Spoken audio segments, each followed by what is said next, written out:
नमस्कार, आप देख रहे हैं प्रदेश का नंबर 1 और सबसे भरोसेमंद news channel India news Haryana. मैं हूं आपके साथ अतुल प्रताप सिंह। दमघोटू हवा ने दिल्ली एनसीआर के लोगों का जीना दूभर कर दिया है, लिहाजा बढ़ते प्रदूषण पर देश की सर्वोच्च अदालत सख्त है। सुप्रीम कोर्ट ने बुधवार को केंद्र और राज्य सरकारों से जवाब तलब किया और इसीलिए कोर्ट के आदेशों पर केंद्र और राज्य सरकारों की आपात बैठक हुई। बैठक में बढ़ते प्रदूषण को रोकने के उपाय पर चर्चा हुई। दिल्ली सरकार ने वर्क फ्रॉम होम पर जोर देते हुए एनसीआर क्षेत्र में लागू करने पर भी इसे जोर दिया है।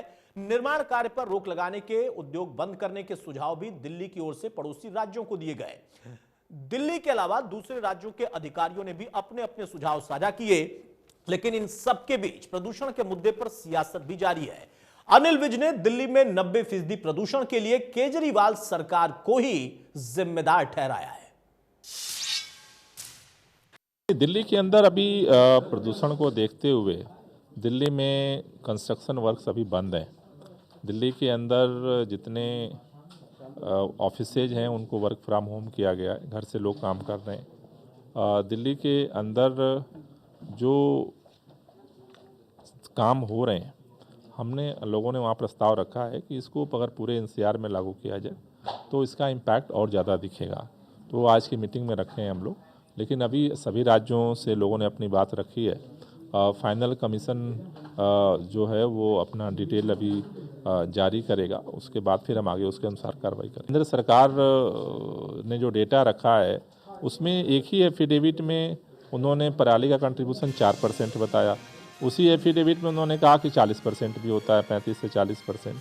तो सभी लोगों को कन्फ्यूजन ये है कि 4% है पराली या 40% है, क्योंकि 4% अगर है तो उसको स्पष्ट कर दिया जाए, जिससे कि उसके अनुसार लोग रणनीति बनाएंगे, और 40% रहा है तो उसको कर दिया जाए।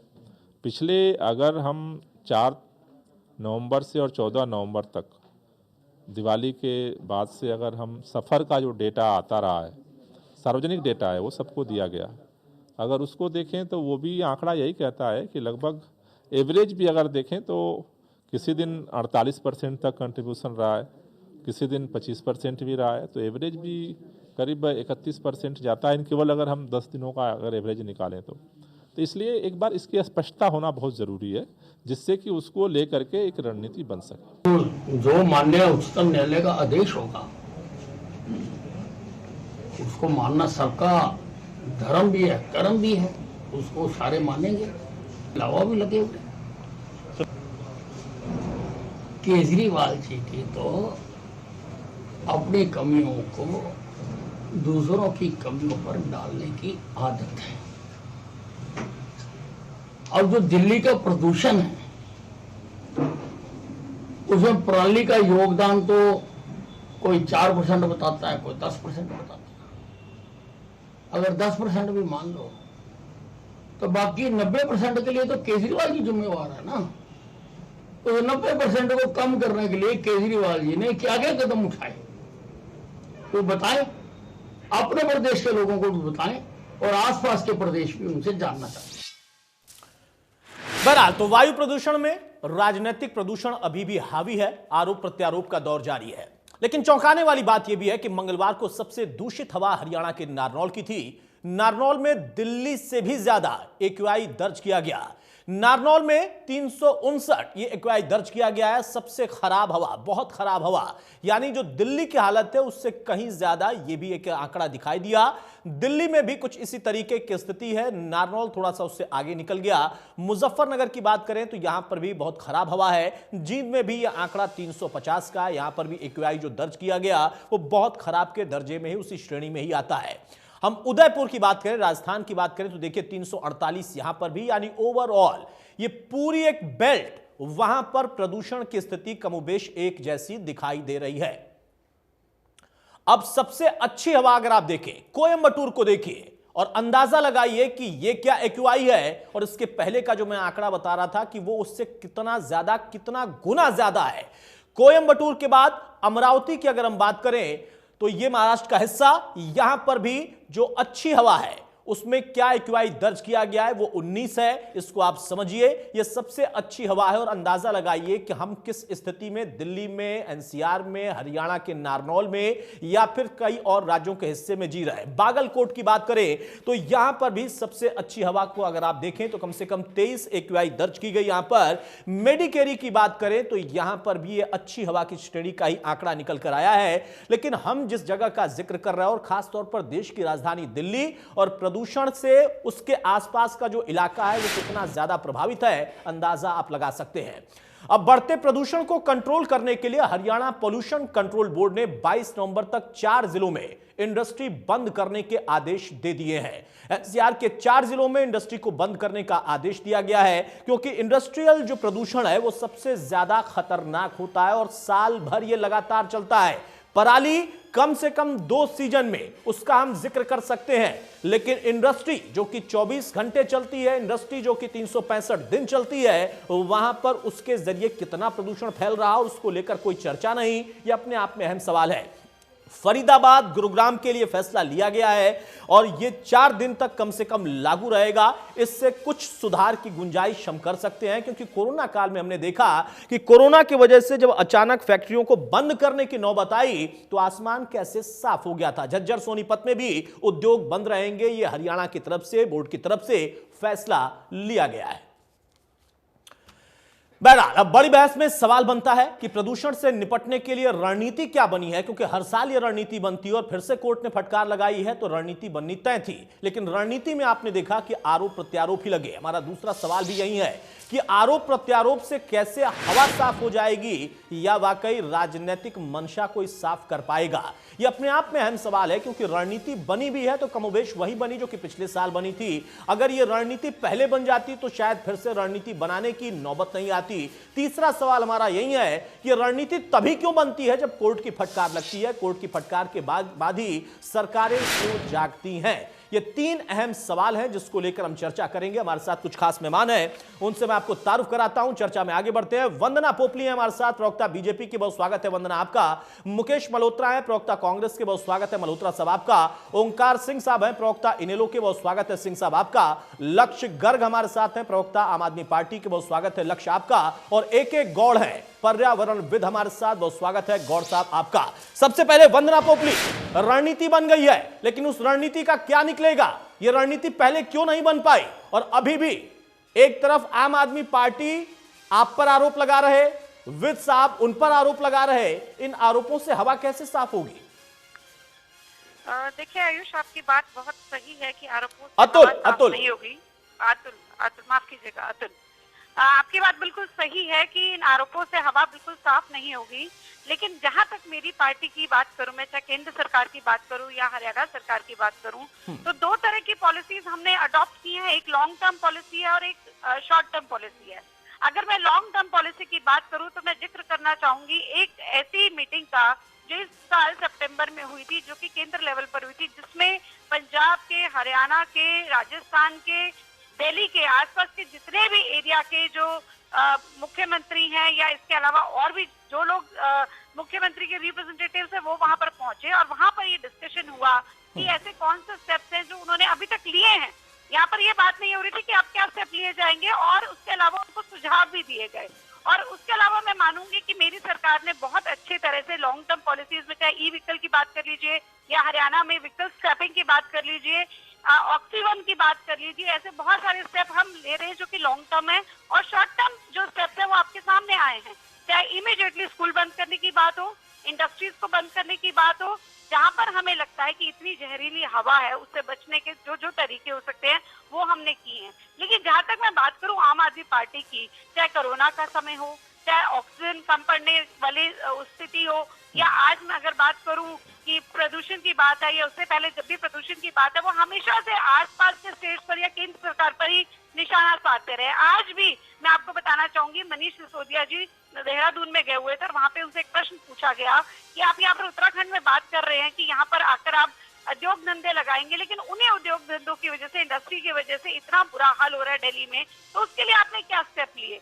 तो उनका सीधा सीधा क्या जवाब था कि दिल्ली के अंदर जो भी प्रदूषण है वो सिर्फ प्रदूषण पंजाब और हरियाणा में जो पराली जलाई जा रही है उसकी वजह से है। तो मेरा सीधा सीधा प्रश्न उनसे ये भी बनता है, हालांकि ये फिर आप कहेंगे राजनीति हो गई है, लेकिन राजनीति की शुरुआत उनकी तरफ से है, हमारी तरफ से सिर्फ जवाब है।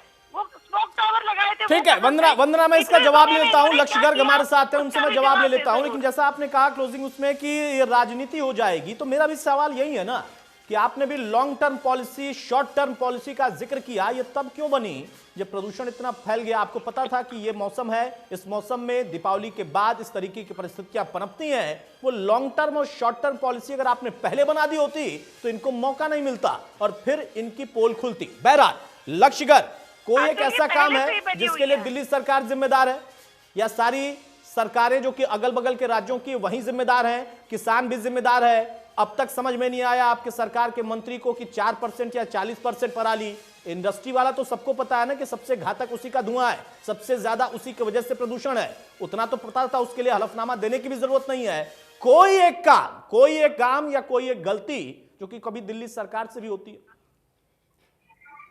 अतुल जी, सबसे पहले तो आपको नमस्कार और आपकी पूरी ऑडियंस को मेरी तरफ से नमस्कार। और बात जब यहाँ मुद्दों की चल रही है, पोल्यूशन की चल रही है, तो दिल्ली सरकार का मैं आपको बता दूं कि दिल्ली सरकार ने पराली को लेके सबसे पहले तो पहली ऐसी सरकार है जिसने ऐसा एक सोल्यूशन निकाला है। पूसा यूनिवर्सिटी के साथ मिलके एक सोल्यूशन निकाला है उन्होंने और पूरा उसका प्रचार किया है, दूसरी सरकारों को भी बताया है कि इस सोल्यूशन के द्वारा पराली को खाद में कन्वर्ट कर सकते हैं। तो सबसे पहले तो वंदना बहन जी जो कि बार बार इंडस्ट्री का जिक्र कर रही है, तो ये भी हमें मानना होगा इंडस्ट्री से भी पोल्यूशन होता है, कहीं ना कहीं पराली भी एक बहुत बड़ी समस्या है जिससे पोल्यूशन होता है। आज मैं हरियाणा से बोल रहा हूँ, हरियाणा में आप किसी भी शहर में चले जाइए, आज आंखें जलती है, सांस लेना मुश्किल है। हरियाणा में भी इस टाइम पोल्यूशन हावी है, तो ये भी एक बड़ी समस्या है पराली, जिसका जिक्र हर साल होता है। और दिल्ली ऐसी सरकार है, दिल्ली की सरकार, जिसने एक ऐसा सोल्यूशन दिया जिससे पराली से खाद बनाई जा सकती है। और लगातार केजरीवाल जी प्रेस कॉन्फ्रेंस करके सभी सरकारों को कह रहे हैं कि इस सोल्यूशन का आप लोग भी यूज कीजिए, और दिल्ली सरकार ने उस सोल्यूशन को सभी खेतों में फ्री में छिड़कवाया है। ये एक पहला बड़ा स्टेप था जो आज तक कोई भी सरकार इस तरीके का नया आविष्कार नहीं कर पाई, और दिल्ली सरकार ने एक सोल्यूशन हमें दिया है। लक्ष्य भाई, वो दिल्ली सरकार ने नहीं बनाया है, वो पूसा के वैज्ञानिकों ने बनाया। और आपने जब प्रचार का जिक्र किया ना, सुन लीजिए लक्ष्य भाई, सुन लीजिए, जब आपने प्रचार का जिक्र किया, कल कोर्ट ने यही पूछा है कि जो आप प्रचार कर रहे हैं जरा ऑडिट करने आ जाएं क्या आपके विज्ञापन का। मनीष सिसोदिया जी हमारे शिक्षा मंत्री। लक्ष्य भाई मेरी बात तो सुन लीजिए। अरे लक्ष्यगर सुन तो लीजिए भाई, अरे सुन तो लीजिए। रेड लाइट ऑन होती है तो गाड़ी ऑफ कर दीजिए। अरे हाँ ठीक है, इस तरीके के अलग अरे गर्ग साहब सुन तो लीजिए। जो लक्ष्यगर पोल्यूशन को रोकने को वो सरकार वहां पे अपना रही है। अरे भाई सुनेंगे आगे कि बोलते ही चले जाएंगे। मैं इनसे पूछना चाहता हूं। अरे उनसे मत, बाद में पूछेगा, पहले मैं तो पूछ लूं आपसे। शॉर्ट टर्म लॉन्ग टर्म लक्ष्यगर मेरी आवाज जा रही है कि नहीं जा रही है आप तक? पोल्यूशन रोकने के लिए नहीं लिया, और हमेशा की तरह जब कोरोना आया, जब डेंगू आया, समय पे ये सरकार। अरे भाई एक तरफा बोलते चले जाएंगे क्या? कुछ तो सुन लीजिए। परेशानी होती है जैसे कि लक्ष्यगर आवाज आ रही है कि नहीं आ रही है? बंद है या स्कूल बंद है, लेकिन प्रिकॉशनरी स्टेप्स। वैसे तो नहीं होगा ना कि एक धारा प्रवाह आप ही बोलते जाएंगे, बाकी लोग सुनते रहेंगे, सब आप गिना देंगे कि आपने ही दवा बनाई, आप ही ने सारी खेतों में दिल्ली के छिड़क दिया। कितने खेत हैं दिल्ली में भाई? दिल्ली में खेत कितने हैं? कितने खेत हैं दिल्ली में? व्यवस्था नहीं है, जो चीजें चाहिए डेंगू को रोकने के लिए, किटें हैं, वो भी यहाँ पे अवेलेबल। पूसा के वैज्ञानिकों ने दवा बनाई और आपने उसका प्रचार कर लिया, गजब की बात है।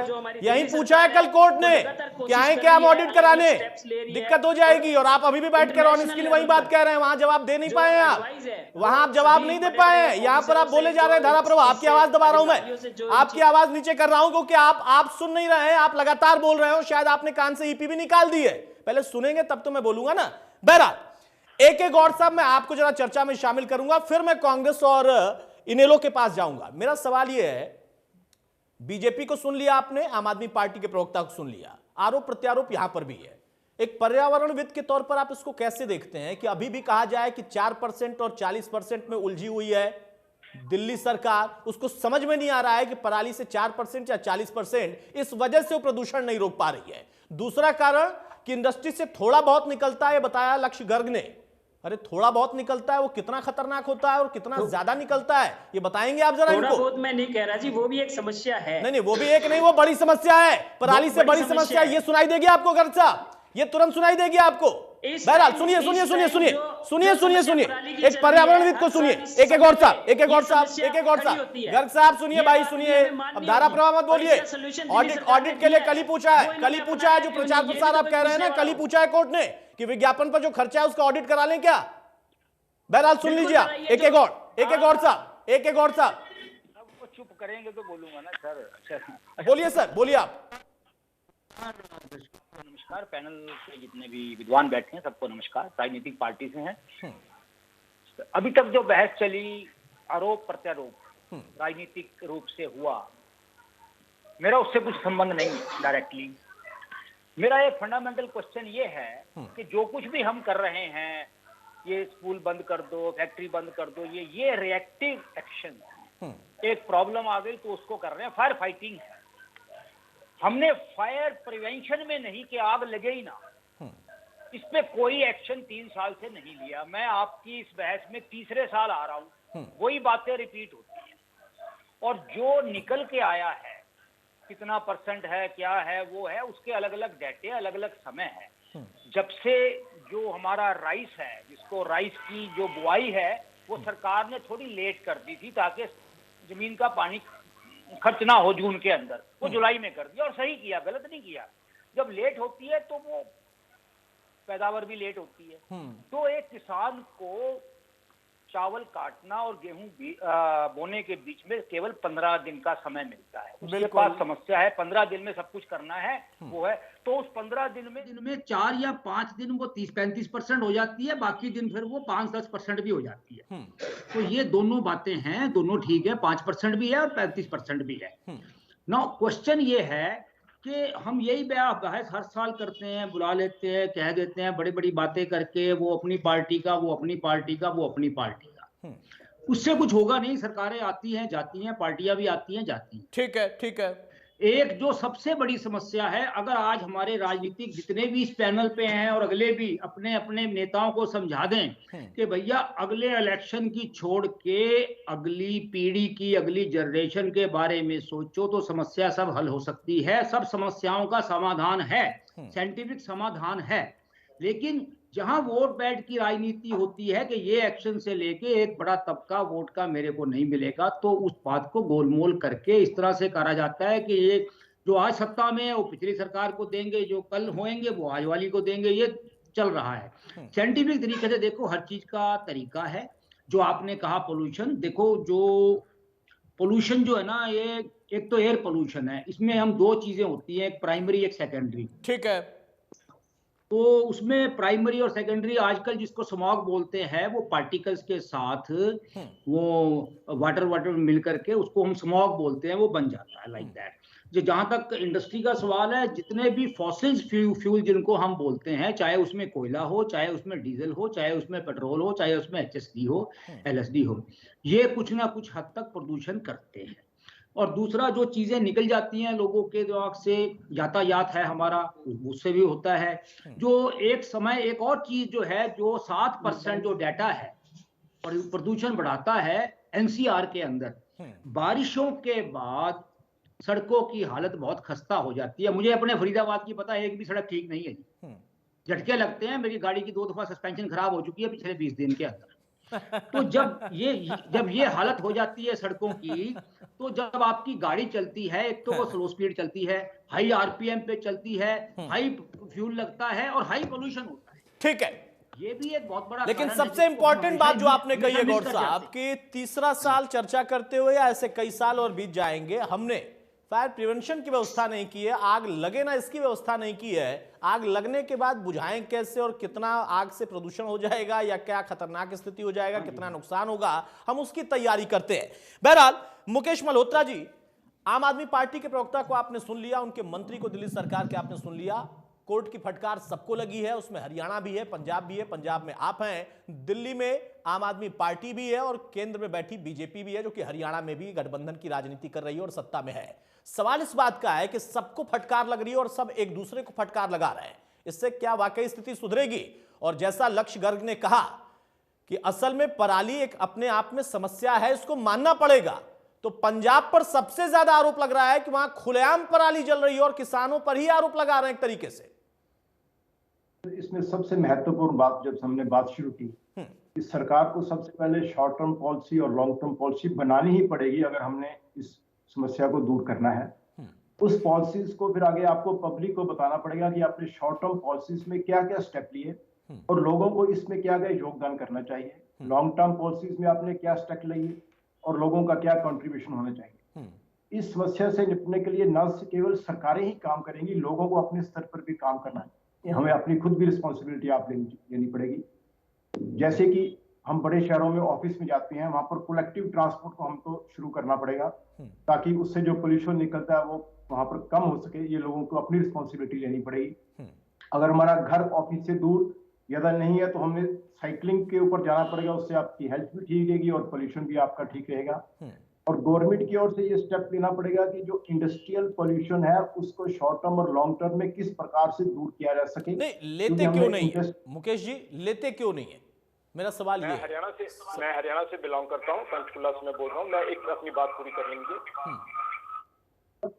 बात आती है इंडस्ट्री में दो चीजें आपकी साइड बाय साइड है। इंडस्ट्री को हमने कामयाबी करना है, उसको सक्सेस भी देना है ताकि इंडस्ट्री भी चले और हमारे स्टेट की ग्रोथ हो सके। ठीक है। दूसरी तरफ जो की समस्या है उसको दूर करने के लिए सरकार को स्टेप लेने भी पड़ेंगे और लोगों को बताना भी पड़ेगा और उसके खिलाफ फिर थोड़ा हार्ड स्टेप्स भी लेना पड़ेगा।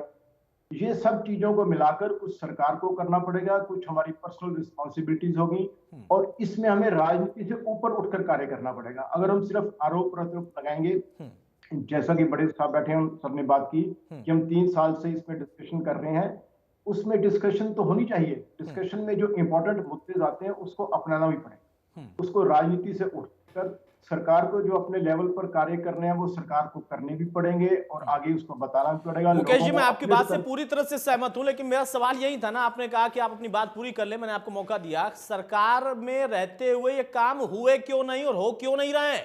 कोर्ट फटकार लगाए तो रणनीति बनाने के लिए हम बैठ जाएं, उसके पहले क्यों नहीं रणनीति बना सकते? ये सवाल तो यही है ना। वो चाहे आप सरकार में हो, चाहे बीजेपी हो, चाहे जेजेपी हो, चाहे आम आदमी पार्टी हो, चाहे इनेलो हो या बाकी अन्य दल हो, करते क्यों नहीं है, कर पाने क्यों नहीं रहे? सवाल ये है ओंकार सिंह साहब, सवाल इसी बात का है ना। और अब फटकार लगने के बाद कह रहे हैं कि हम रणनीति बनाएंगे, फिर भी आरोप प्रत्यारोप है कि किसान जो है हरियाणा के, उनकी वजह से दिल्ली परेशान है। पहले एनसीआर वाले अपने पर रोक लगाएं तब दिल्ली कोई कदम उठाएगा। जो पोल्यूशन की समस्या है उसमें बता दूं, पोल्यूशन की आप बात केवल करें और पोल्यूशन नहीं है। मेरे को याद है ना बोलने की सारे बनते हैं। सिंह साहब आप बोलिए, सिंह साहब आप बोलिए। मल्होत्रा जी मैं आऊंगा आपके पास। सिंह साहब, आज हम बात कर रहे हैं पोल्यूशन की, और पोल्यूशन सिर्फ एयर पोल्यूशन नहीं है, पोल्यूशन में वाटर पोल्यूशन भी है, नॉइज पोल्यूशन भी है और बहुत तरह के पोल्यूशन है। लेकिन अब सिर्फ एयर पोल्यूशन तक होकर सीमित हो जाते हैं। और एयर पोल्यूशन की जब हम बात करते हैं तो इसमें हम सबसे ज्यादा देखते हैं, सोचते हैं, हमारी सरकारें दबाव डालती हैं कि किसान जिम्मेवार है, लेकिन किसान से ज्यादा उद्योग से भी ज्यादा जो कूड़ा करकट जिसको हम जला देते हैं, जिसको आम लोग भी जला देते हैं और सरकार भी कई बार जलाती है, वो कूड़ा करकट भी पोल्यूशन का बहुत बड़ा कारण है। और यातायात, ट्रांसपोर्ट, सोलर पावर जो हम यूज कम करते हैं, ये सोलर पावर का यूज बढ़ना चाहिए। यातायात भी ऐसी है कि जो इलेक्ट्रिक वाहन है या जो सोलर वाहन है उनका प्रचलन ज्यादा हो। ये सरकार की मजबूरी यही है कि जब भी कोई समस्या पैदा होती है उसका जुगाड़ उसी टाइम करते हैं। मैं अपने भाई गौड़ साहब की बात से बिल्कुल सहमत हूँ। हमें अगले चुनाव की अगले पीढ़ी की सोचनी होगी, तभी हम पोल्यूशन से राहत पा पाएंगे। और दूसरा, मेरे भाई बोल रहे थे कि सरकार मौके पे प्रिवेंटिव एक्शन और रिएक्टिव एक्शन लेती है, प्रिवेंटिव एक्शन नहीं लेती। बिल्कुल सही बात है। ये मौजूदा सरकार जब भी कोई बात होती है, आज अगर आपने पोल्यूशन की बात करी तो इन्होंने कहा कि हमने स्कूल बंद कर दिए, उद्योग बंद कर दिए। ये कोई रास्ता नहीं है, इसमें पोल्यूशन खत्म होने वाला नहीं है। सही मेजर्स तो ये हम पोल्यूशन को डिक्रीज कैसे करें, इन मेजर्स को अपनाएं जिससे हमारा पोल्यूशन कम से कम हो। क्यों हम सोलर पावर की तरफ क्यों नहीं जाते? क्यों एयर पावर की तरफ क्यों नहीं जाते? क्यों हम इलेक्ट्रिक पावर की तरफ क्यों नहीं जाते? ये कोल, गैस और जो ट्रांसपोर्टेशन है, इससे ज्यादा पोल्यूशन फैल रहा है, इसको हमें कम करना होगा किसी तरीके से। और इसके लिए सिर्फ सरकार ही नहीं, हम सबको मिलकर अगर कोई काम नहीं, करेंगे, कलेक्टिव अप्रोच की यहां पर जरूरत है। मल्होत्रा साहब भी वही बात कर रहे थे, आप भी वही बात कर रहे थे, लेकिन जो सरकारों का काम है ना वो सरकारें ही कर सकती, वो आम आदमी नहीं कर सकता। इंडस्ट्री को नहीं बंद करा सकता। जहां से सबसे ज्यादा अगर प्रदूषण है तो उसके लिए प्लानिंग पहले से होनी चाहिए। एक कोरोना ने हमको औकात दिखा दी थी, हमें अपनी हैसियत बता दी थी, और तब हमें मजबूरी में वो सब कुछ बंद करना पड़ा क्योंकि हमें जान बचाना था। लेकिन इस प्रदूषण से लगातार लोगों का दम घुट रहा, उसमें शायद वैसी परिस्थितियां नहीं है, क्योंकि एक वायरस ने हमें एहसास कराया कि असल में जिंदगी कितनी आसान है। लेकिन यहां पर हर दिन जो हो रहा है उससे शायद हम अभी भी सबक नहीं ले रहे। वंदना पोपली, मैं आपके पास आ रहा हूं, गौर साहब आऊंगा आपके पास बहुत जल्दी जल्दी। अब हम कमेंट करेंगे क्योंकि अब समय कम रह गया है। वंदना पोपली, अब कोर्ट की फटकार के बाद आरोप प्रत्यारोप के बीच में रणनीति बनी है, उस रणनीति का क्या होगा? प्रदूषण उससे कैसे कम होगा? अतुल, मैं ये मानती हूँ कि आज कोई पॉलिसी नहीं बनी है, इस पर पहले से काम चल रहा था। अगर मैं बात करूँ 2018 की, तो 2018 में भी एक कमेटी बनाई गई थी जिसमें फ्यूल स्टैंडर्ड लागू किए गए थे, राष्ट्रीय स्वच्छ वायु प्रोग्राम बनाया गया था, पराली से संबंधित निर्देश तभी से देने शुरू हो गए थे। अगर मैं हरियाणा की बात करूं, हरियाणा में भी इस साल के लिए हमने 3 करोड़ पेड़ लगाने का लक्ष्य किया है, ऑक्सीजन लगाए जा रहे हैं। इसके अलावा ई व्हीकल पे सब्सिडी दी जा रही है। वंदना पोपली, माफी चाहूंगा, रोक रहा हूं क्योंकि अब समय कम है, इसलिए शार्प कमेंट चाहूंगा। 3 करोड़ पेड़ आपने लगाए लेकिन फायदा नहीं हुआ। नंबर 1 हरियाणा में, नारनौल नंबर 1 हो गया देश में। अभी आज सवाल यह है ना कि आपकी पॉलिसी जो बनी हुई थी उसका कुछ खास नहीं मिला। और अब उत्तर प्रदेश की स्थिति को आप देखिए, हरियाणा को देखिए, आप देखिए राजस्थान की स्थिति को, हरियाणा को देखिए, आप दिल्ली से सटे हैं, आप दिल्ली की स्थिति को देखिए और हरियाणा को देखिए। दिल्ली सरकार अभी भी सीधा टारगेट आपको कर रही है। आपकी पॉलिसी जो बन चुकी है उसका कुछ नहीं निकला। देखिए अतुल, दिल्ली सरकार तो हमें टारगेट करेगी, उनके पास और कोई तरीका भी नहीं है। मैं आपको एक न्यूज की क्लिप भी दिखाना चाहूंगी यहाँ पर, इसमें क्लियरली लिखा है कि जो इनकी अपनी परियोजनाएं हो रही है दिल्ली में, उन पे भी धूल नियंत्रण के नियमों का उल्लंघन हो रहा है। तो मुझे लगता है दिल्ली में जिस तरह से अभी यहाँ पर बोल रहे थे कि बार बार हमारी सरकार में पहली बार, हमारी सरकार में पहली बार, तो ट्यूब से जिस तरह से यमुना की झाग को भगाया गया वो भी पहली बार हुआ। और दिल्ली में अगर कुछ ठीक हुआ है तो केजरीवाल जी की खांसी ठीक हुई और कुछ ठीक नहीं हुआ है। लेकिन हमारी सरकार ने हरियाणा में लगातार लॉन्ग टर्म भी और शॉर्ट टर्म भी प्रोग्राम्स किए जा रहे हैं ताकि इस पोल्यूशन पे कंट्रोल किया जाए। लेकिन एक सबसे इंपॉर्टेंट बात यह है कि इसमें सभी का सहयोग होना जरूरी है। इसमें सरकार का भी, अधिकारियों का भी और जनता का भी सहयोग होना जरूरी है। लक्ष्यगढ़ जो कदम हरियाणा उठा सकता था उठा रहा है और उठा चुका भी है, आगे भी उठाएगा। कुछ कदम आपको भी उठाने हैं, सबके लिए जिम्मेदार किसी और को नहीं ठहराना है। देखिए, पहली बात तो मैं आपको बता दूं, इन्होंने यमुना का जिक्र किया। अरविंद केजरीवाल जी पहले ऐसे मुख्यमंत्री है जो कहते हैं कि मैं खुद जिम्मेवारी लेता हूं कि यमुना को मैं साफ करूंगा। और दूसरी बात रही, इन्होंने ये प्रवक्ता है बीजेपी की और इन्होंने ये बात कही है कि सिर्फ अरविंद केजरीवाल की खांसी ठीक हुई है। अब इन लोगों की ये सोच है, ये पर्सनल कमेंट कर रहे हैं कि अरविंद केजरीवाल की खांसी ठीक हुई है, इनसे पोल्यूशन दूर नहीं हो रहा है और ये मुख्यमंत्री की खांसी पे सवाल उठा रहे हैं। इनको शर्म आनी चाहिए कि क्या बोल रहे हैं। कम से कम अपनी भाषा को तो मर्यादित रखे, मुद्दों पर केंद्रित रखे। अब जब बात आ गई है, अगर कदमों की बात आती है तो दिल्ली सरकार लगातार प्रेस कॉन्फ्रेंस करके जागरूक भी कर रही है लोगों को और अलग अलग तरीके अपना रही है पोल्यूशन को कम करने की। इन्होंने अभी तक सिर्फ ये बोला है कि लॉन्ग टर्म शॉर्ट टर्म, ये बता दे ढंग से लॉन्ग टर्म शॉर्ट टर्म इन्होंने क्या यूज किया, क्या इन्होंने कदम उठाया। इन्हें अरविंद केजरीवाल की फांसी दिखती है, इनको शर्म आनी चाहिए। नहीं, देखिए राजनीति में यही तो होता है ना, जब आप तरक्की कर लेते हैं तो खांसी जुकाम सब ठीक हो जाता है, लेकिन बाकियों का जो खांसी जुकाम है, आंखों की जलन है, उसको कौन ठीक करेगा? हम चर्चा उस पर कर रहे हैं, हम आम आदमी के लिए चर्चा कर रहे हैं जनाब। इसमें आप भी हैं, मैं भी हूँ, ये भी है। नहीं, एक मिनट सुन लीजिए। मेरा सवाल लक्ष्यगढ़ ये था कि लगातार प्रेस कॉन्फ्रेंस करके वो लोगों को बता रहे हैं, प्रेस कॉन्फ्रेंस करने से जो है या प्रदूषण कम हो जाता है, क्या आपको लगता है? खुद आपको प्रेस कॉन्फ्रेंस करके उस मुद्दे के प्रति मेरा कहने का मतलब ये है कि सरकार है वो जागरूक है। खुद हरियाणा के अंदर, अरे भाई, इंडस्ट्री आपने बंद नहीं की तो प्रेस कॉन्फ्रेंस करने से कैसे बंद हो जाएंगी वो, या फिर कैसे उसका असर हो जाएगा? इंडस्ट्री बंद करने से भी लोग भूखे मरेंगे, अनएम्प्लॉयमेंट होगी। तो मतलब आप प्रदूषण से उनको मार देंगे, इंडस्ट्री चलती है प्रदूषण से मार दें। कुछ विकल्प तो होगा ना उसका, जो गौर साहब कह रहे थे तरीके हो सकते थे। अब जब आप कदम उठाने जा रहे हैं या कोई और गवर्नमेंट उठाने जा रही है कि 3 दिन 4 दिन, तब नहीं मरेंगे वो? का भी इसमें बहुत बड़ा रोल है। इसमें कहीं ना कहीं पराली का भी बहुत बड़ा रोल है। और सिर्फ अरविंद केजरीवाल जी ने मतलब आप solution किसानों को ही किसी जिम्मेदार सरकार मान ने रहे नहीं हैं, सुनी। किसान ही अब ये इसके लिए, किसानों को किसान ही blame जिम्मेदार कर है, रहे आप ये कह रहे हैं। मैं हरियाणा से ही हूँ, ये किसानों को ब्लेम कर रहे हैं। किसान आज मजबूर है पराली जलाने को, वो कहाँ जाए पराली को लेके, वो मजबूर है पराली जलाने के लिए। मुकेश मल्होत्रा, मुकेश उनको मल्होत्रा, solution जल्दी ही से आप नहीं चर्चा में दिया जा आइए। पराली को सबसे प्रमुख कारण आम आदमी पार्टी अभी भी मान रहे हैं। तो पराली का कारण हो सकता है, मगर मुख्य कारण और पराली भी एक प्रमुख कारण है, सरकार सबसे को इस प्रमुख पर नहीं, वार प्रमुख कारण है। स्टेप्स लेने पड़ेंगे। जैसे इंडस्ट्रियल गार्बेज है, इंडस्ट्रियल पोल्यूशन है, उसको स्टेप्स लेकर दूर किया जा सकता है। ये सरकार का काम है, ये उन्हें करना चाहिए।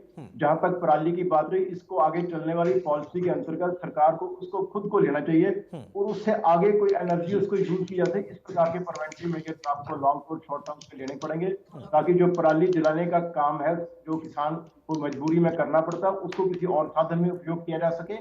और जो इंडस्ट्रियल की गार्बेज है, उसके लिए सिस्टम बनाया जा सके, उसको किस प्रकार से दूर करना है। और लोगों का, हम सब का क्या ड्यूटीज बनती है कि हम पोल्यूशन को दूर करने के लिए क्या हम खुद स्टेप्स ये लें ताकि पोल्यूशन को रोका जा सके। इस प्रकार जो सरकार ने कार्य करने हैं वो सरकार को करने चाहिए, लोगों की, हम सब की रिस्पॉन्सिबिलिटी हमें साथ लेनी पड़ेगी। तो इस प्रकार कलेक्टिव मेजर्स करके इसको कुछ हद तक रोका जा सकता है। मेरे गौर साहब, सुना आपने और कुछ कहना भी आप चाह रहे हैं। पॉलिसीज भी बनी हुई हैं, प्रेस कॉन्फ्रेंस भी हो रहे हैं, उसके बाद लोगों को जागरूक भी किया गया। लोग जागरूक नहीं है, किसान जागरूक नहीं है, कारण यही है। इससे हवा साफ हो जाएगी हमको लगता है।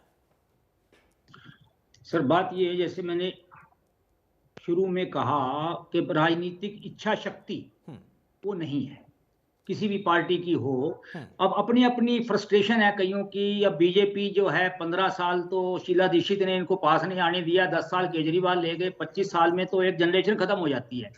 एक तो वो उनकी अपनी है। तो ये सारी बातें, इसके लिए जो मैं सजेस्ट करता हूं, जिसमें सब सहमत होंगे, एक पॉलिसी बनाई जाए, रोड मैप बनाया जाए इमीडिएटली 1 ईयर, फिर 1930 तक, 1950 तक, जिसमें के हर पार्टी के नुमाइंदे शामिल हों। छोटी पार्टी हो, बड़ी पार्टी हो, राष्ट्रीय पार्टी हो, क्षेत्रीय पार्टी हो, उनकी सहमति हो। सरकारें तो आज हैं या कल चली जाएंगी। अगर पॉलिसी वो ऐसी बनेगी, सबकी सहमति होगी, तो उसको अपोज नहीं करेगा। आज कोई बीजेपी का कदम लेती है तो कांग्रेस और दूसरे उसको अपोज करते हैं। आज अगर केजरीवाल जी कोई सब लेते हैं तो उसको भी अपोज करते हैं। आज मतलब तो ये एक तरह का है, उसको अगले इलेक्शन के लिए भुनाने की कोशिश करते हैं। तो जब सारी पार्टियां उस पर सहमत हो जाएंगी और वो चलता रहेगा, सरकारें बदलती रहेंगी। मेरा एक सुझाव है ये, आपके माध्यम से अगर सरकारों पे पहुंच जाए तो वो अच्छा रहेगा। सरकारें आती हैं जाती हैं, एक पॉलिसी पर्यावरण की तरफ बढ़े, वो शॉर्ट टर्म भी उसको सब लागू करे। ये मेरा छोटा सा सुझाव है। ओंकार सिंह साहब, आप भी कुछ इसी तरीके का सुझाव दे रहे थे, लेकिन लगता है आपको कि आजकल के दौर के राजनीति में इस सुझाव पर कोई एक कदम भी आगे बढ़ने की कोशिश करेगा? तो जी बात यह है कि ये जो मुद्दा है ये हमारे और हमारी पीढ़ियों के जीवन से संबंधित है, इसलिए इस मुद्दे पर राजनीति तो शोभा नहीं देती। मैं तो यही चाहूंगा कि सरकार एक लॉन्ग टर्म पॉलिसी बनाए। ठीक है, शॉर्ट टर्म के लिए साल की इमीडिएट पॉलिसी बने, उसके बाद लॉन्ग टर्म पॉलिसी बनाए और सभी दलों को शामिल करके बनाए। और इसका मेन मुद्दा यही होना चाहिए कि हम पोल्यूशन को कैसे कंट्रोल करें। ज्यादा से ज्यादा पौधे लगाए जाए, कूड़ा करकट का मैनेजमेंट हो, और औद्योगिक विश्लेषण है, जो औद्योगिक जो निकलता कूड़ा करकट निकलता है उसका भी विश्लेषण हो कि कहाँ यूज हो सकता है, कहाँ उसको खपाया जा सकता है। अगर किसी कूड़े करकट से खाद बनाया जा सकती है उसका यूज होना चाहिए। इसके अलावा हमें कोशिश करनी चाहिए सोलर पावर का ज्यादा से ज्यादा यूज हो, इलेक्ट्रिक वाहनों का ज्यादा से ज्यादा यूज हो। ये पेट्रोल और डीजल के वाहन जिनसे हम पोल्यूशन ज्यादा सहन करते हैं, ये कम से कम होने चाहिए। और सरकार को कोई पक्की नीति बनानी चाहिए, ये नहीं कोई समस्या निकल आए और उससे हम उसका हरियाणा को अगर हम फोकस में रख के इसकी बात करें, दिल्ली सरकार उनको जिम्मेदार ठहरा रही है, वो ठीक है, राजनीतिक आरोप प्रत्यारोप है, इधर से भी जवाब दिया गया। लेकिन जो प्लानिंग की बात वंदना पोपली कह रही हैं, उनका कहना है कि लॉन्ग टर्म पॉलिसी बनी है, पिछले साल इतने करोड़ पौधे, इस साल इतने का लक्ष्य है, अगले साल इतने का लक्ष्य होगा। क्या वाकई धरातल पर स्थिति है? क्योंकि जिम्मेदार बार बार हरियाणा को ठहराया जाता है दिल्ली के जरिए। जब समस्या गहराती है तो फिर हरियाणा जिम्मेदार, और जब समस्या वहां खत्म होती है तो उनकी अपनी उपलब्धि वो हो जाती है। ये तोहमत क्यों झेले बार बार हरियाणा? जी अतुल जी, मेरे को बोलना? जी सिंह साहब, आपसे ही सवाल है। इसको हाँ अतुल जी, मैं तो यही कह रहा हूँ कि ये जो पराली की बात करते हैं, तो आज हमने सुप्रीम कोर्ट में जो इन्होंने हल्फनामा दायर किया उसमें पराली का योगदान सिर्फ 4% आया। आप देख लीजिए, उस योगदान की लिस्ट है मेरे पास कि कौन से कॉन्स्टिट्यूएंट का कितना योगदान है पोल्यूशन में। पराली सिर्फ 4% योगदान है, और आप ही ने बोला था पराली तो साल में 2 बार दो बार जलाई जाती है, और वो भी अब काफी हद तक किसान समझदार हो गए हैं। लेकिन पराली का प्रबंधन भी सरकार ने करना है, क्योंकि 2 या 3 एकड़ वाला जो किसान है वो पराली का प्रबंधन नहीं कर सकता। इसके लिए सरकार को उसको मशीनरी उपलब्ध करानी है। कैसे उपलब्ध करानी है मौजूदा सरकार देखेगी, लेकिन हाथ पे हाथ धर के और सिर्फ ये कह देना हमने पॉलिसी बड़ी बना ली है, लंबी पॉलिसी बना ली है, ये कहने से बात नहीं बनेगी। धरातल पर इसको कार्य लाना पड़ेगा। किसानों की इस समस्या को देख के पराली के लिए मशीन कॉस्टली है। अगर एक गांव के लिए एक मशीन सरकार उपलब्ध करा दे, ऐसे भी तो करोड़ों रुपए खर्च करते हैं। फिर एक मेन मुद्दा है जो सड़कें टूटी हुई हैं, हर एक शहर की सड़कें टूटी हुई हैं, इससे भी वायु पोल्यूटेड है, और उसकी वजह से बहुत से लोगों को दमे की प्रॉब्लम हो जाती है।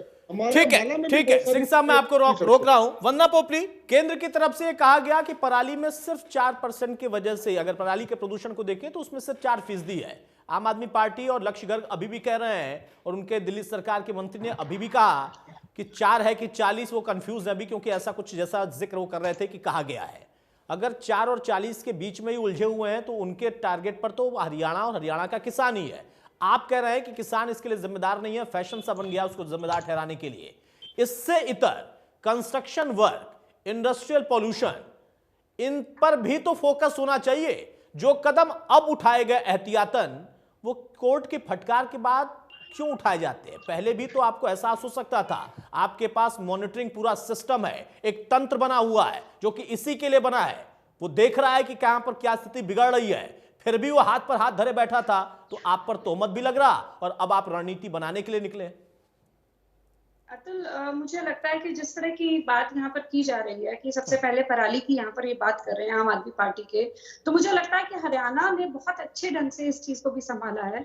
हमें लगा कि अगर कहीं पर पराली जलाई जा रही है तो हमने 1000 रुपए पर एकड़ का मुआवजा देने की बात की है। इसके अलावा बहुत सारे इक्विपमेंट्स हैं जो कि पराली को मैनेज करते हैं, उसके लिए हमने सब्सिडी देने की बात की है। इसके अलावा कुरुक्षेत्र और कैथल में अभी हमारे पास 49 मेगावाट के बिजली संयंत्र चल रहे हैं, जहां पर बायोमास से बिजली बनाई जा रही है। 2 जगह ऑलरेडी चल रही है, और आगे हम और भी इसको बढ़ाएंगे अगर ये सक्सेसफुल हो जाता है। लेकिन आपकी बात सही है, और बहुत सारी चीजें हैं उस पर भी हम ध्यान दे रहे हैं। हम ई-व्हीकल्स पे भी ध्यान दे रहे हैं। साथ में एक बिल्डिंग बनाते समय एक बहुत जरूरी होता है कि उसको एरिया को कवर कर दिया जाए, बैरिकेडिंग लगा दी जाए ताकि धूल ज्यादा नहीं उड़े, और उसके लिए भी रेट भी डाली जा रही है, और आपको आने वाले समय में और भी ये खबर सुनाई देगी। लेकिन एक इम्पोर्टेंट बात यहाँ पर है, जो यहाँ पर अभी कही जा रही थी कि सभी जो पार्टियां हैं वो मिलकर बैठकर प्लानिंग करें। तो यहाँ पे ओंकार सिंह जी भी कह रहे थे, कांग्रेस के जो प्रवक्ता हैं वो भी कह रहे थे। लेकिन ये देखने में और सुनने में, डिबेट में बहुत अच्छा लग रहा है। जो 370 पे प्रश्न उठाते हैं,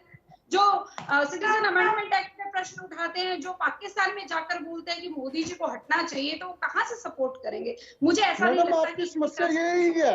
आप किसी को शामिल करेंगे, आपकी समस्या आपकी पार्टी की समस्या नहीं है। नहीं, ये बात नहीं है, ये बात नहीं है मैडम जी। मोदी जी जब चीफ मिनिस्टर थे, आप बीजेपी की समस्या ये मैडम हो रहा ही नहीं है। जब भी आपकी बात होती है पाकिस्तान चले जाते हो। कर सकते हैं, और जो हमारी सरकार है बहुत अच्छे से काम आप क्या बोल रहे हैं? कितना गंभीर मुद्दा चल रहा है। हम सबके हेल्थ की प्रॉब्लम है, हम सबके बच्चों की समस्या है, हम सबके माँ बाप की समस्या है। वंदना पोपली, एक पहल तो करना चाहिए था ना। वंदना पोपली, आप प्रदूषण पर पाकिस्तान तक चली गई हैं। प्रपोजल आपने बनाया होता, सभी पार्टियों को बुलाया होता। गौर साहब ने यही तो कहा कि आप करिए ये समस्या, अगर आप पहल करेंगे तो अपने आप खत्म हो सकती है। बहुत सारे काम आपने ही किए हैं, आप पहल तो करिए, तब हम देखेंगे कांग्रेस का स्टैंड क्या है, ओंकार सिंह की पार्टी का स्टैंड क्या है, आम आदमी पार्टी का स्टैंड क्या है। एक तरफा पॉलिसी से तो काम नहीं होगा ना। आप ही पहल कर देती शायद। लक्ष्य गर्ग, यही सवाल आपसे है। एनसीआर के जिले पहल करें, दूसरी सरकारें पहल करें, आम आदमी पार्टी क्या करेगी? सिर्फ सरकार का सुख भोगेगी? देखिए अतुल जी, मैं आपके चैनल के माध्यम से आपको और आपकी जनता को, सबको ये विश्वास दिलाना चाहता हूं कि आम आदमी पार्टी इस समस्या के लिए प्रतिबद्ध है। जब भी सरकार बुलाएगी, हमारे प्रतिनिधि पहुंचेंगे और मिलकर इस समस्या का समाधान करेंगे। इसमें कोई शक नहीं है कि एक सामूहिक समस्या है, और इस समस्या के समाधान के लिए सबको सामूहिक तरीके से बैठना पड़ेगा, और उसमें हमारी सरकार वचनबद्ध है। मैं पहले भी आपको बता चुका हूं कि जब ये सोल्यूशन बनाया गया, अरविंद केजरीवाल जी ने प्रेस कॉन्फ्रेंस करके सभी सरकारों से अपील करी कि आप यहाँ आए या हमें बताएं, हम वहां प्रतिनिधि भेजेंगे, आपको बताएंगे इस सोल्यूशन को कैसे यूज करना है। तो वो वचनबद्ध है और आज भी तैयार है। अगर सरकारें बैठेगी तो वो सबसे अग्रणी भूमिका निभाएंगे और ये समस्या हम सब की है, इसमें राजनीति करने की जरूरत नहीं है। अनिल विज जी आरोप प्रत्यारोप लगा रहे हैं दिल्ली सरकार के ऊपर, वो बैठ के बताएं, बुलाएं, दिल्ली सरकार तैयार है, कैसे इसका सोल्यूशन करना है। आरोप प्रत्यारोप की राजनीति से ये समस्या नहीं सुलझेंगी और ये हम सब की समस्या है, हमारे बच्चों की, हमारे माँ बाप की, हमारे बूढ़ों की, सबकी समस्या है। ये बात वंदना पोपली जी को भी समझनी होगी। ये कभी फांसी का जिक्र करते हैं, कभी ये पाकिस्तान का जिक्र करते हैं, जबकि जो ये मुद्दा इतना गंभीर है, इस मुद्दे पे चर्चा कीजिए। आपको इतना बढ़िया एक सोल्यूशन, एक इतनी बढ़िया बात कही है कि सबको मिलकर इसका सोल्यूशन करना चाहिए, वो भी ये नकार रहे हैं। ये कह रहे हैं कि ये पाकिस्तानवादी हमारी बात के लिए हमें सपोर्ट करेंगे क्या? ये इनको उम्मीद है हमसे। तो हरियाणा की जनता को बहुत उम्मीदें हैं आपसे। हरियाणा की जनता के लिए आप खुद ही वहां पर क्यों नहीं चले जाते? तमाम जगहों पर, तमाम राज्यों में आप खुद ही चले जा रहे हैं, वहां चले जाइए, बता दीजिए उनको कि ये सोल्यूशन है और ये सोल्यूशन अगर आप अपनाएंगे तो दिल्ली सरकार मदद भी कर देगी। तो हम उनके साथ बैठ सकते हैं। मैं आपको इसी चैनल के माध्यम से आमंत्रित कर रही हूँ, आप आइए। बताइए कब आना है, बताइए कब, वंदना जी बताइए कब आना है, आप बताइए कब आना और कहाँ आना है, हम तैयार है। आप बताइए कब आना और कहाँ आना है और समय बताइए। अतुल जी साथ रहेंगे, हमारे इंडिया न्यूज चैनल की टीम साथ में रहेगी, हम तैयार है। आप समय दीजिए, मैं पूरी जिम्मेवारी के साथ कह रहा हूँ, आप समय दीजिए, हमारी पूरी टीम आएगी। डिबेट डाइवर्ट हो गई है। सोच की बात है, इस मुद्दे पे भी आ रहा हूँ सर, आ रहा हूँ आपके पास ही आ रहा हूँ, डाइवर्ट कुछ नहीं होगा। प्रचार किया है, सुप्रीम कोर्ट का जवाब दीजिए कल। गौर साहब अगर आप इस बात को समझ पाए होंगे तो आप गंभीरता को समझिए कि कहा जा रहा है कि असल में दिल्ली सरकार के पास फॉर्मूला है। मैं स्पेसिफिक एक फॉर्मूले की बात कर रहा हूं जो कि पूसा से वो लेकर आए हैं, हमारे पूसा के वैज्ञानिकों ने दिया है। उस दवा का छिड़काव करेंगे, पराली जलाने की जरूरत ही नहीं है। क्या वाकई हरियाणा जैसे प्रदेश में, पंजाब जैसे राज्य में, उत्तर प्रदेश जैसे बड़े राज्य में यह फॉर्मूला हर किसान अपनाएगा? दूसरा कि उसके लिए भी इंतजार कर रहे हैं कि दिल्ली सरकार के पास लोग आए, हरियाणा आए, पंजाब आए, अन्य राज्य आए, तब यह फॉर्मूला बताएंगे। आपको लगता है कि मंशा ठीक है किसी की? अब मंशा तो मैंने कहा ना कि राजनीति पार्टियों की मंशा तो अगले इलेक्शन में वोट कैसे मिलेगी इसके लिए होती है, इससे अलावा कुछ नहीं है। और एक जो सोल्यूशन बताया इन्होंने, पूछा ना, that is very practical solution. लेकिन दूसरा सोल्यूशन जो पिछले साल भी मैंने यहाँ कहा था और कल भी रहा है, कुछ स्टेट उसको लागू भी कर रही हैं। एक कंपनी है, आपने नाम सुना होगा, बड़ी मशहूर, महिंद्रा एंड महिंद्रा।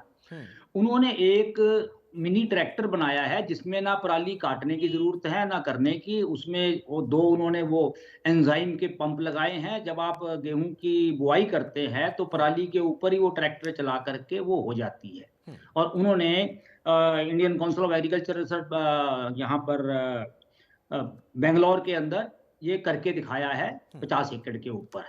वो ट्रैक्टर को प्रमोट करे सरकार, उसमें कुछ सब्सिडी दे हर किसान को। जैसे आपने बात करी ना हरियाणा पंजाब की, दैट इज वन पार्ट। उसमें जलानी भी नहीं पड़ेगी, वही खाद में कन्वर्ट हो जाएगी, दैट इज वन पार्ट। बहुत सारे सोल्यूशन बहुत हैं, लेकिन राजनीतिक इच्छा शक्ति चाहिए। गौर साहब यानी सोल्यूशन बहुत है लेकिन राजनीतिक पॉल्यूशन भी बहुत है, आप ये कह रहे हैं? वही तो प्रॉब्लम है सर। मैं देखो, मैं किसी राजनीतिक दल से नहीं करता, लेकिन मैं ये बात किसी विश्वास से कह सकता हूँ। मेरी उम्र 68 क्रॉस कर गई है। आज से 20-25 साल नेता किसी भी पार्टी के हों, किसी भी पार्टी के हो, नेहरू जी हो, इंदिरा जी हो, वाजपेयी जी हो, लोहिया जी हो, और चौधरी देवीलाल जी हो, चरण सिंह जी हो, मधुरी मैं हो, सबकी बात कर रहा हूं मैं। वो जो बात करते थे दम था, वो अगली जनरेशन की सोचते थे। क्या होगा उसमें कुछ ना कुछ होता था। ठीक है, प्रदूषण में हमें पीढ़ियों की चिंता अगर करने की जरूरत महसूस हो गई तो शायद हम इस पर वाकई गंभीरता से विचार करेंगे। बहुत जल्दी से मल्होत्रा साहब फाइनल कमेंट बहुत शार्प आपका। हालांकि आपने पहले ही कह दिया है कि यहां पर कलेक्टिव अप्रोच की जरूरत है, सरकार भी, समाज भी, लोग भी, हर एक व्यक्ति, तब जाकर सोल्यूशन निकलेगा। इसमें सबसे महत्वपूर्ण बात, वो तो एक बात जरूरी है, सरकार को इमीडिएट स्टेप्स तो लेने पड़ेंगे। जो इसमें पोल्यूशन इतना ज्यादा है उसको कम करने के लिए क्या स्टेप्स लिए जा रहे हैं, चाहे वो शॉर्ट टर्म कह रहे हैं, चाहे आप लॉन्ग टर्म में, वो स्टेप्स हैं क्या? उस पर किस प्रकार से हमने इंडस्ट्री की जो गार्बेज है, पोल्यूशन है, उसको दूर करने के लिए क्या हमने लाइन अप किया है, क्या हमने उसमें लाइन अप किया है कि इंडस्ट्री का गार्बेज वो निकलेगा, पोल्यूशन कहाँ जाएगा, खाली बातों से तो नहीं निकलेगा। हमने इंडस्ट्री को रन ऑन भी करना है, इंडस्ट्री को चलाना भी है, और जो पोल्यूशन है उसको हमने कंट्रोल भी करना है। दोनों चीजों को हमने साइड अप लेना है, और ये काम 100% सरकार का ही है, इस सरकार को ही करना पड़ेगा। इससे पहले ये स्टेप ले लेने चाहिए थे, अगर नहीं भी लिए गए या कम है तो उसको अब इमीडिएट स्टेप्स लेने की जरूरत है, क्योंकि इंडस्ट्रीज के संबंध में जो रूल्स रेगुलेशंस बना रहे हैं, ठीक है मुकेश जी मैं रोक रहा हूं आपको। ओंकार सिंह साहब, बहुत जल्दी फाइनल कमेंट आपका, बहुत चंद सेकंड में। अतुल जी, मैं तो यही कहूंगा कि कलेक्टिव अप्रोच की तो जरूरत है, लेकिन सरकार के पास पावर होती है, सरकार इसमें पहला कदम उठा सकती है। एग्रीकल्चर बेस के ऊपर भी सरकार पहला कदम उठा सकती है पराली प्रबंधन के लिए, और औद्योगिक जो कूड़ा करकट औद्योगिक अपशेष है जो उसकी मैनेजमेंट का भी सरकार कर सकती है, और ज्यादा से ज्यादा पौधे लगाए जाएं, और हम सब इसके लिए जागरूक हों, इसी से हम अगली अपनी पीढ़ी को। ठीक है, चलिए, बहुत शुक्रिया। वंदना पोपलिया आपका, मुकेश मल्होत्रा आपका, ओंकार सिंह साहब आपका, लक्ष्य गर्ग आपका, और ए.के. गौड़ साहब आपका भी। तो सरकार को फटकार और उसके बाद हुआ विचार की रणनीति कैसे बनी। ये रणनीति हर साल बनती है, लेकिन उसका खामियाजा हर साल भुगतना पड़ता है आम जनता को। लड़ाई यहां पर राज्यों के बीच में है, लड़ाई यहां पर पार्टियों के बीच में है, जो कि अलग अलग राज्यों में सत्ता का सुख भोग रही या फिर सरकार चला रही है। लेकिन वहां एक आम व्यक्ति, उसकी खुद की जिम्मेदारी क्या है उसको फोकस किया जाए, किसान की जिम्मेदारी क्या है उसको फोकस किया जाए। लेकिन इन सबसे पहले जो एक सरकार की जिम्मेदारी होती है, उनका अपना उठाने वाला कदम होता है, वो सबसे प्रमुख बिंदु है फोकस का। अगर वहां पर सख्ती दिखाई दे तो आम आदमी पर भी उसका प्रभाव नजर आए। नमस्कार।